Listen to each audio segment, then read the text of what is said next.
یہ جو western system, یہ جو ٹی وی میڈیا، یہ سوشل میڈیا، یہ جو بمبارڈمنٹ ہوئی بھی ہے، اسے کون صحیح کرے گا؟ کیا ہمارے کسی حکمراں کو فرق پڑتا ہے کہ ٹی وی میں ڈرامے ہمارے کیسے آتے ہیں؟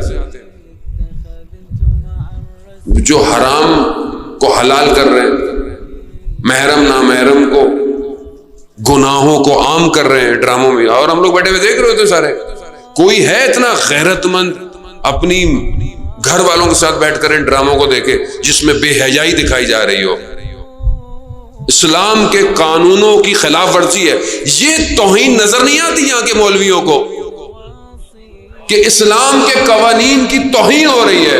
اللہ نے قانون دیا یہ محرم ہے یا نامحرم ہے، یہ تعلق حرام ہے یا حلال ہے، مگر یہ سارے بیٹھے ہوئے ڈرامے کر رہے ہوتے ہیں۔ یہاں کسی کو توہین نظر نہیں آتی، یہاں کوئی مولوی نہیں کھڑا ہوتا کسی چینل کے خلاف۔ کیوں؟ کیونکہ یہ چینلوں میں جا کے بیٹھنا ہے انہوں نے۔ جب شکم میں حرام لقمے ہونا امام سامنے کھڑا ہو